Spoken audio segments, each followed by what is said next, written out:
पूर्व मंत्री कैप्टन अजय सिंह यादव ने अहीर कॉलेज को लेकर एक रजिस्ट्री सामने आई, उसमें उसने सीबीआई की जांच की मांग की, साथ ही उन्होंने भ्रष्टाचार का गंभीर आरोप लगाया। क्या कहेंगे इस बारे में? देखिए, मैं कैप्टन अजय सिंह के आरोप की बात नहीं करना चाहता, वो पलटू राम है जी। वो अपनी बात कह के कभी पलट सकते हैं, आज तक का तो उनका रिकॉर्ड रहा है। वो तो इसके राम और लक्ष्मण की इनकी जोड़ी बन गई थी गुड़गांव में भी। कभी हुड्डा साहब को कुछ कहते हैं, कभी उनके बारे में बात नहीं करना चाहता।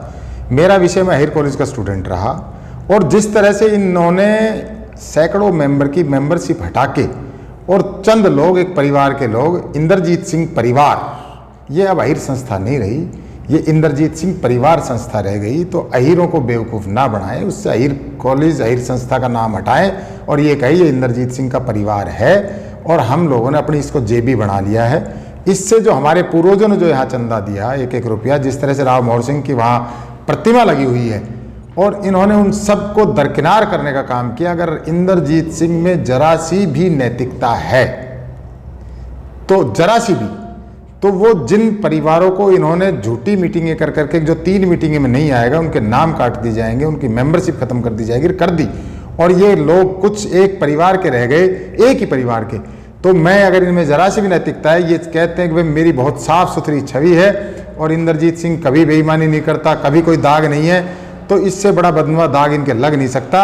उन लोगों ने उन परिवारों से माफ़ी मांगे और उन सबको मेंबर बनाए। जिस तरह से रेवाड़ी में अनेक संस्थाएं हैं, चाहे अहीर कॉलेज को छोड़ के, चाहे वो केएलपी कॉलेज है, चाहे वो हिंदू हाई स्कूल है, चाहे वो विश्वकर्मा स्कूल है, चाहे वाल्मीकि संस्था है, चाहे कसेरा समाज है, चाहे आपके ये विश्वकर्मा समाज है, जो भी सामाजिक संस्थाएं जो आज काम कर रही हैं, उनमें जिस तरह से प्रजातांत्रिक प्रणाली से चुनाव होते हैं। हमारे साथ साथ जाट संस्था रोहतक थी, रंबाड़ा में भी थी एक संस्था, वो लोग कहाँ से कहाँ चले गए, जहाँ जाट संस्था में आज हजारों मेंबर हैं और उसके नीचे अनेक स्कूल और कॉलेज चल रहे हैं, और उन लोगों ने, कोई भी एक आम जाट भाई उसका अध्यक्ष बन सकता है। हमारे यहाँ इनके परिवार के सिवाय आज तक कभी कोई अध्यक्ष बनने ही नहीं देते।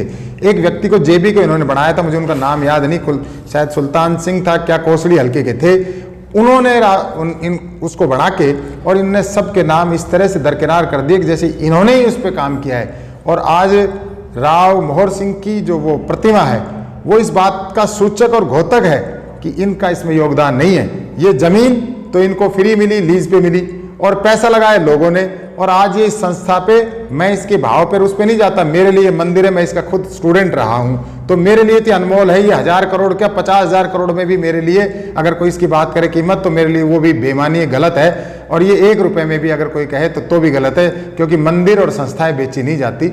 और ये जिस तरह से अब इस पर काबिज हो रहे हैं, आने वाले समय में निश्चित तौर पर ये इसको राव इंद्रजीत सिंह की संस्था बनाकर इसको बेचेंगे भी और इस पर काबिज भी रहेंगे।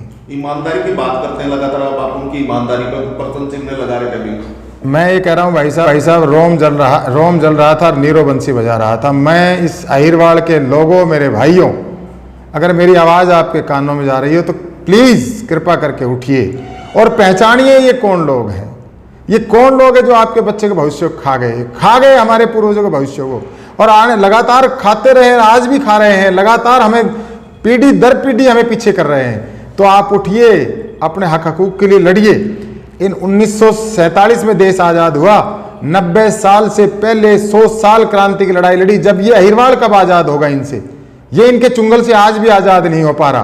तो इसलिए उठिए, एक सतीश यादव नहीं, घर घर से जब तक आप सब ये सोच के कि हम सब इस अन्याय के खिलाफ आवाज़ उठाएंगे, हम गलत बात के खिलाफ आवाज़ उठाएंगे। अगर मैं गलत कह रहा हूं तो मेरे खिलाफ आवाज़ उठाइए।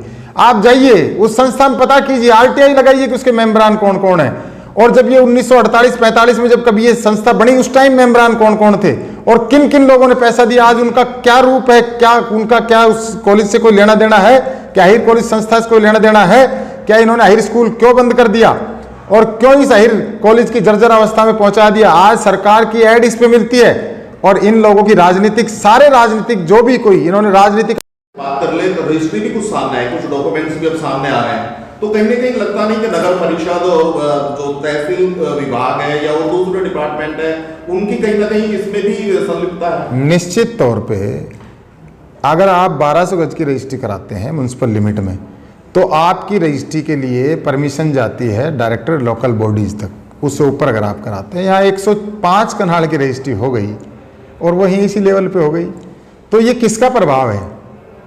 पिछले दिनों जो माननीय चौधरी ओम प्रकाश चौटाला साहब के भी खिलाफ एक केस चला, उन्होंने तो रोजगार दिया था, किसी का रोजगार छीना नहीं था, लेकिन उनको भी हाई कोर्ट ने भी इनके प्रेशर से ये सारे काम हुए। तो अब ये कमेटी में किसके प्रेशर से हो रहे हैं?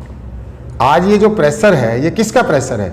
ये प्रेशर इन्हीं का है, क्योंकि ये बैठे हैं सत्ता में, और आज जो कमेटी में जो भी कोई करता धरता वो इन्हीं के बैठाए हुए लोग हैं।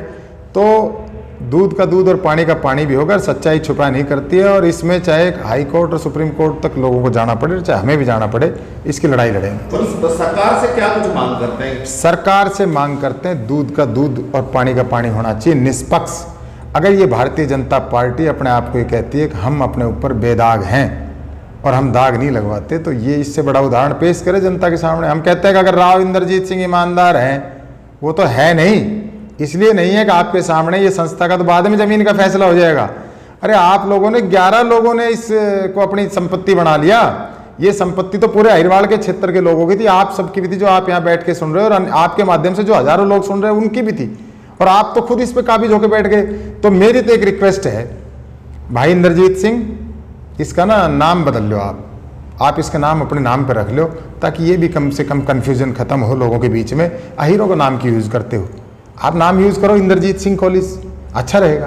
सतीश यादव जी, ये जिस तरह नगर परिषद ने इसकी प्रॉपर्टी आईडी बना दी, जबकि वो मालिक थे, उनका मालिकाना हक भी नहीं है, तो ये भी बड़ा भ्रष्टाचार का मामला सामने। देखिए, मैं मालिकाना हक पे अभी इसलिए नहीं बोल रहा, मेरे संज्ञान में एक बात है। पहली बात तो जो आप कह रहे हो, एक बात तो साबित हो गई गलत, कि एक आम आदमी की 1200 गज की से ऊपर की रजिस्ट्री के लिए आपको एनओसी चंडीगढ़ से लेनी पड़ती है, और 105 कनाल की रजिस्ट्री की एनओसी इनको यहाँ म्यूनसिपल कमेटी ने दे दी। तो एक बात तो सत्य साबित होगी, कहीं ना कहीं गड़बड़ तो है, ये तो हो गई। अब आगे जांच का विषय है कि 1940 और 50 के बीच में commissioner Hisar camp at Gurgaon, उनका मेरे को नाम भी अभी याद नहीं, उन्होंने फैसला किया, शायद कोई मुस्लिम थे, एक अयूब खान, उन्होंने फैसला किया था कि भाई ये जो है ये ना औलाद मरे, इनका कोई वारिस नहीं है, तो ये ज़मीन सरकारी है और ये सरकार में इसको, सरकार इसकी मालिक है। अब उस पे उसके बाद क्या फैसले आए मैंने वो अभी देखे नहीं है, तो इसलिए मैं जब तक तथ्य मेरे हाथ में नहीं हो, सारी बात नहीं हो, मैं इस आरोप प्रत्यारोप पर नहीं जाना चाहता। सीबीआई की जांच की मांग कर रहे थे आप भी, क्या चाहते हैं कि सीबीआई की जांच हो? मैं तो पता है क्या चाहता हूँ गौड़ साहब, कि मेरे लिए तो सीबीआई से बड़ी जो अदालत है वो जनता की अदालत है। जनता ही जांच कर ले ना, जनता पहले यही जांच कर ले जो मैं आरोप लगा रहा हूँ, कि जिस टाइम ये संस्था बनी उस टाइम कितने मेंबर थे और किस किस का वहाँ पैसा लगा हुआ है, जाके देख ले अगर इन्होंने पत्थर नहीं तोड़े हो तो वहाँ। और वो मूर्ति क्यों लगी हुई है वहाँ राव मोहर सिंह जी की, और आज राव मोहर सिंह के परिवार से कोई उसमें मेंबर है क्या? जनता से क्या जांच करोगे? दूध का दूध और पानी का पानी है ना, ये जनता ही जांच करे ना। सीबीआई में भी तो जनता ही, हमारे जैसे भाई ही तो हैं जांच करने वाले। मैं तो रेवाड़ी की जनता भी, अहिरवाड़ की जनता भी छोड़ दिया ना, ये जांच करे। और अगर ये कहती है कि भाई ये भाई इंद्रजीत सिंह, ये इंद्रजीत सिंह ठीक है, तो भाई ठीक है भाई, फिर हम भी कहेंगे भाई इंद्रजीत सिंह कॉलेज है ये अहिर कॉलेज कहाँ रह गया? जनता को फैसला करने दो। जनता ने जागरूक, अहिरवाल की जनता को जागरूक करने का काम तो करेंगे कहीं। निश्चित तौर पे आपके माध्यम से यही तो कर रहा हूँ बैठ के। ये जो आवाज़ है, ये हम 5 लोग ही तो इस कमरे में बैठ के ये तो सुन रहे हैं, लेकिन ये आपके माध्यम से हजारों लाखों लोगों में जा रही है। तो क्या प्रशासन और नगर परिषद अधिकारियों से पूछेंगे कि आपने किस आधार पे? निश्चित तौर पे आपके माध्यम से पूछ रहा हूँ ना, कि इन्होंने किस आधार पे ये काम किया है।